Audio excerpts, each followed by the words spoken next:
Ah, classic literature. Food for the mind that stimulates it, like no other. But there's one famous, beloved literary classic in particular that I can't help but think of while playing White Knuckle. That, of course, being the Itsy Bitsy Spider. Though in order to properly make this comparison, one must take that heart-wrenching thriller and flip it. Not in some deep, metaphorical way, I mean physically flipping it so that the water that was once coming down the spout is now rising up. And while the rain might wash you out, you'll always go right back up the spout again. With the spout, in this scenario, actually being a seemingly abandoned underground complex full of tubes, tunnels, and test chambers. Also, within this rock-solid analogy, you are not the titular Itsy Bitsy Spider. But don't worry, the spider is still present.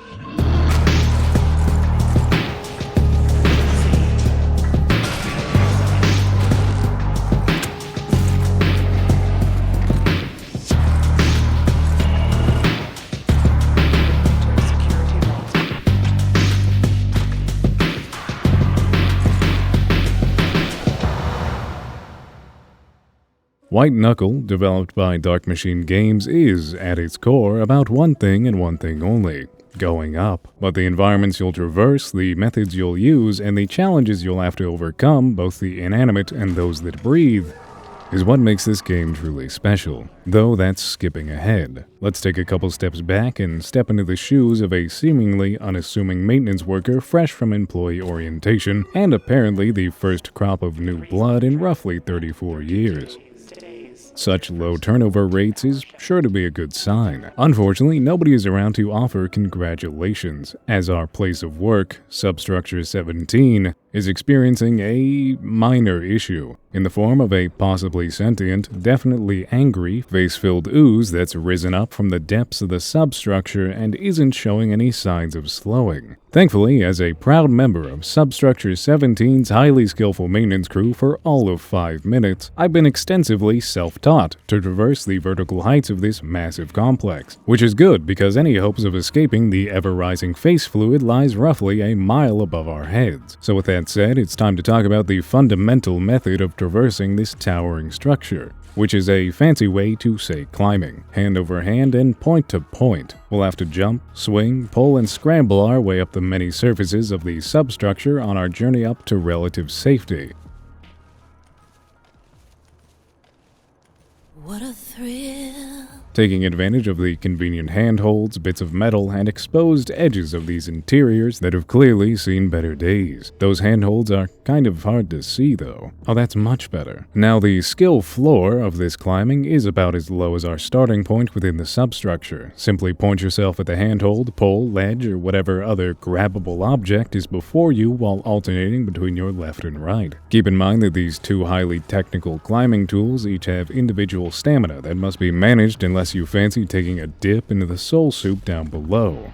Now, this method is a good start, and most rooms can be traversed almost entirely through this alone. Great for those that enjoy really soaking in the vibes, while soaking in the evil-ass goop that's already caught up to them. Maybe pick up the pace, Grandma. It's time to start making big moves, and by that I mean investing into Bitcoin, but more importantly, throwing yourself from point to point with reckless abandon. Stamina be damned. You'll either make it or no longer have to worry about it. Win-win. So this advanced maneuvering is certainly an improvement, but it's really only one piece of the puzzle, and I do mean puzzle, much in the same way real-life climbers will often refer to untouched mountains or cliffs as a puzzle to be routed and solved. You see, attempting to rapidly ascend up a series of rooms you've never seen before is only going to get you so far, so fast. Thankfully, through repeated runs, you'll encounter these rooms again and again, learning the most efficient route as if solving a puzzle step by step. This is why knowledge will also give you the time to take risks and attempt shortcuts, which might not always pay off, but will further improve your efficiency. Of course, if this routing is the equivalent to studying for a test, then the items found throughout your climb would correlate to a second number 2 pencil in case your first one breaks, a calculator for those extra hard math problems, or finding out your math teacher was having an affair and using this information as blackmail to guarantee an A+ in all your exams going forward.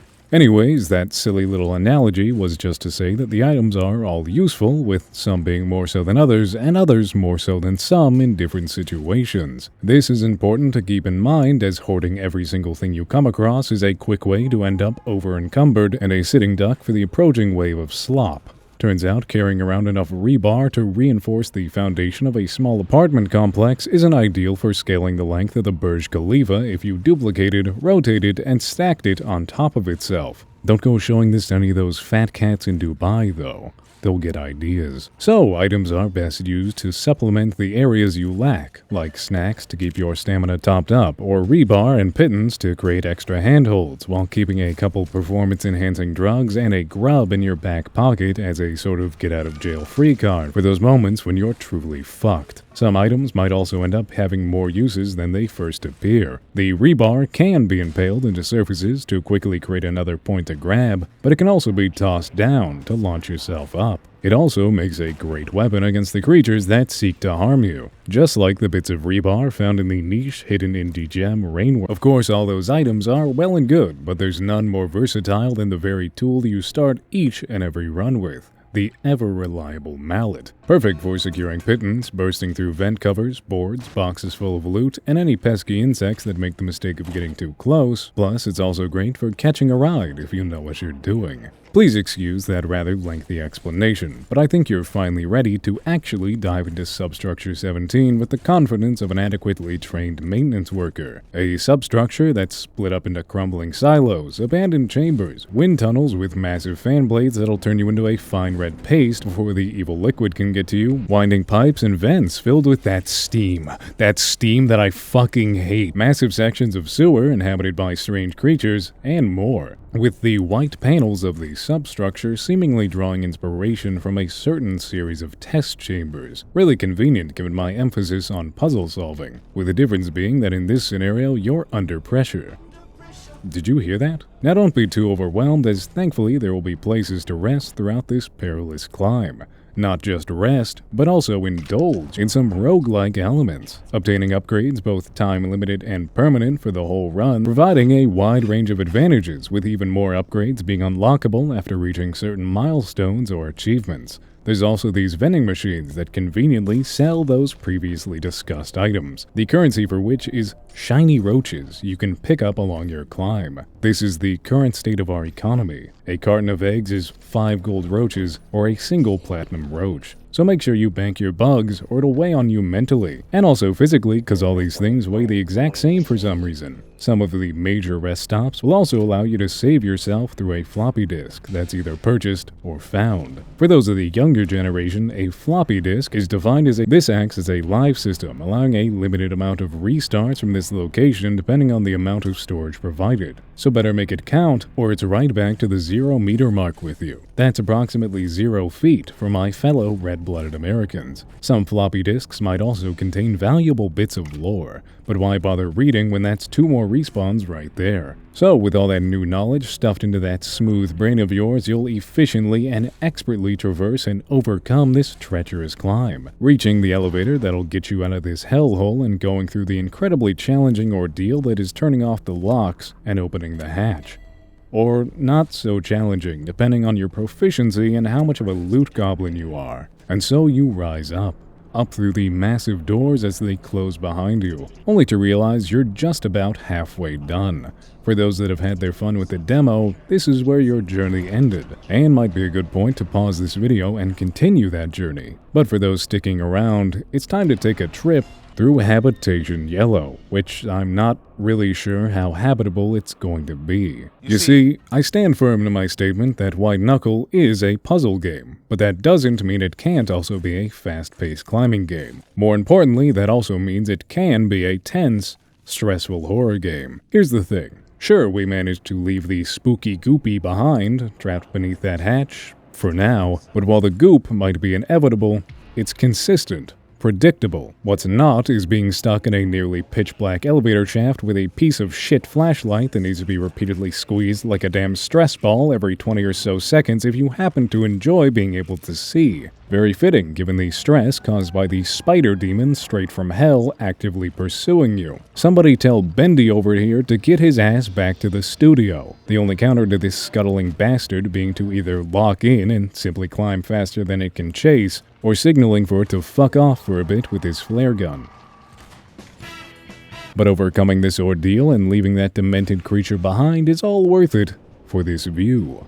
The Haunted Pier. Not sure how true that name really is, but it's certainly got a hauntingly beautiful atmosphere, and also seemingly implies that we're nearby to a body of water, though if it's down there it can't be seen past the thick fog surrounding the substructure. This whole section is a nice break where you can take in the vibes, make some deals, put that crane license to good use, and simply climb without worry of a pursuing sludge or demonic entity. Just don't fall. Unfortunately, this relaxing vibe is short-lived. We don't even get to ride this tram for roughly 5 minutes and 33 seconds as we head straight into the labs. Now, you might think it's the weird anomalous happenings and the abundance of turrets that are a problem, but that's not the case. Sure, the turrets can get a bit annoying, but they do that funny thing from Half-Life 2 when knocked over, which more than makes up for their annoyance. The real problems start once you start climbing around in the vents, because a certain type of entity has decided to make those very vents its home and turn the game into goddamn Five Nights at Freddy's. I feel like I'm going insane twitching my head around like this, but I know it's there. It's there with its grubby little hand, waiting for me to turn my back, to look away for 1 second too long. And if it grabs you, my god, you'd better make sure you grab something too, because it's not over until somebody lets go, and you'd best make damn sure it's not you. So yeah, the labs were pretty uneventful, honestly. Got through it real quick and easy, and for the time being, that's all. You beat the campaign. So now what? Well, you can beat it all over again on the harder difficulty, or better yet, on Iron Knuckle mode, which means none of those fancy upgrades and no save system to rescue you if you slip up. Plus, there's also endless versions of all the different sections of Substructure 17 where you can face off against everyone else on the leaderboards. There might even be an extra special place that can only be found while doing endless Substructure runs. But who's to say, really? There's also, of course, the question of what's actually happening within this strange setting the game takes place in. What's the source of this ever-flowing Class 7 liquid? Where did everyone go? What happened to Habitation Blue or Violet? And did it have something to do with the supposed treaty being broken once before, or the fact that crushing the grubs is apparently considered a crime? What's the meaning behind the strange bits of artwork that can sometimes be found painted around the interiors of the substructure? Why does the save system whisper strange, cryptic things to me whenever I use it or get brought back?